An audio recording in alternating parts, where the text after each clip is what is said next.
राजस्थान के नेता प्रतिपक्ष टीकाराम जूली के जन्मदिन के मौके पर देश भर में कांग्रेस के दिग्गज नेता अलवर पहुंचे। इस दौरान प्रदेश अध्यक्ष गोविंद सिंह डोटासरा ने प्रदेश सरकार पर हमला बोलते हुए गंभीर आरोप लगाए। उन्होंने कहा कि सरकार के राज में किसान लाठी खा रहा है, किसान को खाद नहीं मिल रही है, पर्ची मुख्यमंत्री खुद कोई डिसीजन नहीं ले पाते हैं। आइए जान लेते हैं कि उन्होंने और क्या कहा। 2028 में हम सब मिलकर के सरकार बनाएंगे और 2/3 मेजोरिटी से सरकार बनाएंगे। हमारा एक ही ध्येय है कि कांग्रेस कार्यकर्ता की तरह हम सब मिलकर के तमाम सीनियर लीडरशिप, तमाम कार्यकर्ता, नेता, एमएलए, प्रत्याशी, एमपी, पदाधिकारी, अग्रिम संगठन, प्रकोष्ठ, डिपार्टमेंट, सब लोग मिलकर के इस पर्ची सरकार को राजस्थान से विदा करेंगे। और मैं समझता हूं कि जो लोगों की समस्याएं हैं, पीड़ाएं हैं, उनको हम लोग इस सरकार तक, गूंगी बैरी सरकार को सुनाने में हम सक्षम होंगे। आप देख रहे हैं कि आज किसान को लाठियां खानी पड़ रही हैं खाद के कट्टे के लिए। 10-10 दिन तक वो वेट करता है और उसके बाद में वो उस भीड़ जो किसान खाद लेने जाते हैं उन्हीं के साथियों की पैरों के नीचे कुचल करके रोने को, आंसू बहाने को मजबूर हो जाता है। इस तरह की निकम्मी सरकार, और वो जश्नों में डूबी हुई है। आपने देखा होगा कि जिस दिन बाबरी मस्जिद को ढहाया गया था, उस दिन का दिवस शौर्य दिवस के ऊपर बच्चों को पढ़ाना चाहते हैं। क्या साबित करना चाहते हैं? इस देश में नफरत फैलाना चाहते हैं। हिंदू मुस्लिम भाई भाई, सिख ईसाई भाई भाई, सब में एक भेद करके अपनी राजनीतिक रोटियों के लिए जिस तरीके से ओछी राजनीति ये लोग बात कर रहे हैं, मैं समझता हूँ ये देश और प्रदेश के लिए और 36 कौमों के लिए ठीक नहीं है। नहीं ले लिया तो झकमराएंगे ना वापिस। तो ये खुद भी तो विदा हो रहे हैं, ये तो खुद भी विदा हो रहे हैं। आप पूछो ना किरोड़ी लाल जी को, ये छापे डाल रहे थे। अब जो जिन्होंने सरकार की सह के ऊपर गोदाम भर लिए और ब्लैक में बेच रहे हैं, उन पे छापे कब डालेंगे? क्योंकि उन्हीं के नजदीकी लोग हैं, वो बहुत नजदीकी लोग हैं जिन्होंने इसका फायदा उठा करके और स्टॉक कर लिया, किल्लत हो गई। और मैं समझता हूँ शायद ये जो छापेमारी की गई है उससे केंद्र भी नाराज हो गया, और केंद्र के नाराज होने के कारण से जो राजस्थान को डबल इंजन की सरकार होने के बावजूद जो खाद की आपूर्ति यूरिया डीएपी की होनी चाहिए वो नहीं हो पा रही है, और जिससे आपने देखा होगा कि यहाँ पर खाद की किल्लत। अब जब किसान को बीज ठीक नहीं मिलेगा, खाद समय पे नहीं मिलेगा, तो उसके बाद में किसान तो बर्बाद हो गया। लेकिन किसान इनकी प्राथमिकता में है ही नहीं। इनकी प्राथमिकता में हिंदू मुस्लिम करो, झूठ बोलो, लोगों को भ्रमित करो, बार बार झूठ बोलो। मुख्यमंत्री जी बार बार कह रहे हैं मैंने तो 1.5 साल 2 साल में वो काम कर दिए जो 5 साल में नहीं है। बिल्कुल सही बात है। किसानों को लाठी से पीटना, खाद के लिए खून के आंसू रुलाना, और जो शिक्षा का ढांचा इन्होंने ध्वस्त किया है और जिस प्रकार से किया, कल परसों आपने दिलावर जी का बयान सुना होगा। पहले दिन 5 दिन पहले आदेश निकालते हैं कि एक दिन टीचर और बच्चे जो भी अपने घर में ड्रेस पहनते हैं वो पहन के आ सकते हैं, और स्कूल के निरीक्षण में जाकर के कहते हैं कि कोई हिजाब तो पहन के नहीं आया।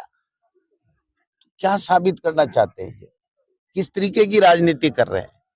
मैं समझता हूँ ये जो आरएसएस है, आपके पक्ष में बोल रहे हैं? नहीं, किसके पक्ष में बोल रहे हैं? किरोड़ी लाल जी किसी के नहीं बोल रहे हैं। वो इस पर्ची सरकार को भी बदलना चाहते हैं, और मेरे तो क्या पक्ष में बोल रहे हैं? मेरे तो ईडी लेकर के आए। मेरे तो ईडी, मैं साडू भी 2 तरह के होते हैं ना। हाँ, वो दूसरे वाले हैं। मामला दर्ज और हुआ है। क्या है वो? कुछ नहीं हुआ, वो कोई केस है ही नहीं। उस जज को दबाया जा रहा है और वो बार बार उसको वो कह रहा है कुछ नहीं बन रहा। तो मैं समझता हूँ कि उस पर इतना प्रेशर दिया जा रहा है कि वो फैसला ही नहीं दे पा रहे हैं, जबकि फैसला आया हुआ है। नेशनल हेराल्ड का कोई मामला ईडी का या किसी तरीके का कोई आपराधिक मामला बनता ही नहीं है।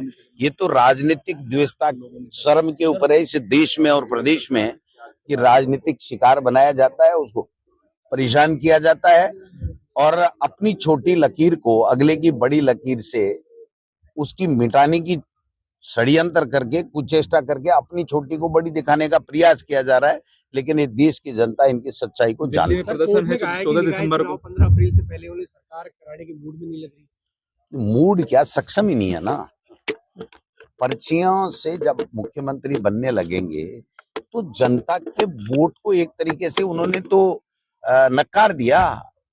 किसी ने प्रदेश में एक भी वोटर ने कभी सपने में सोचा था क्या कि राजस्थान का मुख्यमंत्री भजनलाल जी होंगे, पर्ची निकलेगी, एक भी ताली बीजेपी के एमएलए की नहीं बजेगी और जबरदस्ती थोप करके चले जाएंगे? किसी ने सोचा था क्या? किसी ने वोट दिया था? एमएलए का तो सोच के वोट दिया था सांगानेर की विधानसभा, लेकिन प्रदेश के लोगों ने, आप इतने लोग हो, एक व्यक्ति से कहलवा दो कि हमने भजनलाल जी को मुख्यमंत्री मान करके और हमने वोट दिया था, यानी आपका वोट तो पहले ही चुरा लिया गया। सर एसआईआर का क्या मकसद मानते हैं आप राजस्थान में चुनाव? एसआईआर का पूरे देश में एक ही मकसद है कि कांग्रेस की आइडियोलॉजी के लोगों के वोट काटो, बीजेपी की आइडियोलॉजी के लोगों के फर्जी वोट जोड़ो और इंस्टीट्यूट पे कब्जा करो, चुनाव आयोग से मिलीभगत करो। और जब अब इनकी जो साख है ढलान पे आ गई है और लोग बाग कहने लग गए कि ये तो झूठे लोग हैं, ये तो बेईमान लोग हैं, भ्रष्टाचार 10 गुना बढ़ गया है, जिस भ्रष्टाचार को मिटाने की बात कर रहे थे, तो अब ये इंस्टीट्यूशंस पे कब्जा करके और वोट चोरने का काम, वोट चुराने का काम कर रहे हैं और वोट चोरी से ही ये सत्ता बनाना चाहते हैं। आपने महाराष्ट्र और हरियाणा में देखा होगा, बिहार में देखा है, और मैं समझता हूं कि आगे आने वाले नगर निकाय चुनाव इसीलिए ये नहीं करवा रहे हैं कि पहले वोट चोरी करो, इनके कांग्रेस आइडियोलॉजी के वोट काटो, बीजेपी के फर्जी वोट जोड़ो और उसके बाद में जैसे तैसे सुप्रीम कोर्ट और हाई कोर्ट कहेगा तो चुनाव तो इनको कराने ही पड़ेंगे। आपको पता है कि भारत सरकार ने चुनाव नहीं कराने के कारण से 3000 करोड़ रुपए फंड इनका रोक दिया, इनको रिलीज ही नहीं किया।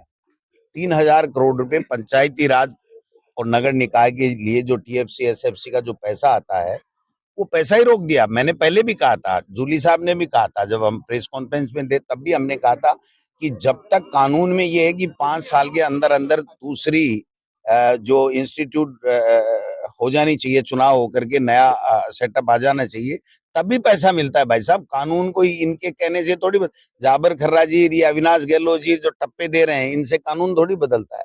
ये भारत सरकार का कानून है, संविधान की व्यवस्था है। तो मैं समझता हूं कि ये सारी चीजें आप सबके सामने हैं। अगर ये वीडियो आपको पसंद आया है तो इसे लाइक जरूर करें। अगर चैनल अभी तक सब्सक्राइब नहीं किया है तो कर लें और नोटिफिकेशन पाने के लिए बेल आइकन भी दबा दें।